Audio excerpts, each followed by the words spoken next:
Bonjour, dans cette petite vidéo, on va parler de l'expansion prépositive. Comme on a vu dans le cas général des expansions du syntagme nominal, l'expansion prépositive n'est qu'un syntagme nominal introduit par une préposition. De façon générale, on a deux types d'expansions prépositives dans la phrase. La première comme expansion prépositive accompagnant un verbe. Il a voulu informer de la situation. Dans ces cas, le verbe informer oblige à employer la préposition de. C'est toujours informer de quelque chose ou sur quelque chose. Mais même si l'expansion prépositive fait partie du prédicat de la phrase, on parle d'un syntagme nominal. Car le noyau est, comme vous pouvez le voir ici, un substantif. Voici le grand deuxième type d'expansion prépositive dans la phrase, de type locatif. Le livre qui est sur la table est bleu.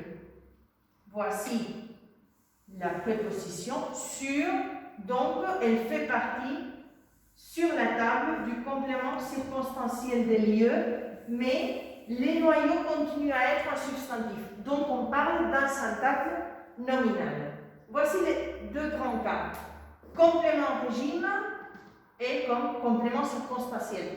Toujours syntagmes nominaux mentionnés dans la préposition. Mais puis les expansions prépositives ont quelques petites remarques qu'il faut faire qui sont importantes. Voici deux phrases qui semblent la même ou presque pareilles, ou très pareilles. Les murs en pierre est très solide. Première phrase. Deuxième phrase. Les murs de pierre et béton est très solide.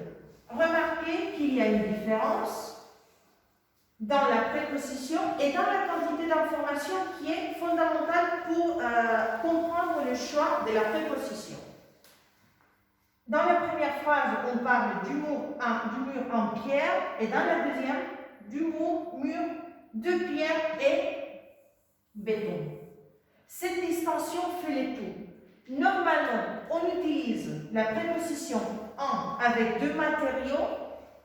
Ici, l'objet en question, dans ce cas le mur, est entièrement fait d'un matériel. Par exemple, la pierre.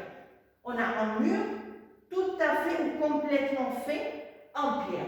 Tandis que dans ce cas, le deuxième, le mur, est fait de pierre et de béton. On peut aussi omettre la préposition ou pas. Donc, si un objet n'est pas fait d'un seul matériel, sinon de deux ou de plus, ou bien l'emploi du matériel, pierre par exemple, acier ou quoi que ce soit, est métaphorique, par exemple,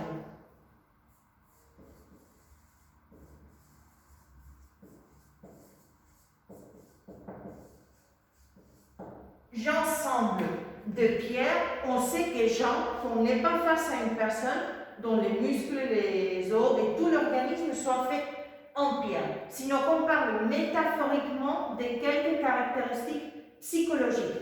Dans ces cas, l'emploi métaphorique de l'expansion prépositive, on doit employer la préposition de même que pour un objet qui n'est pas fait d'un seul matériel. Merci beaucoup.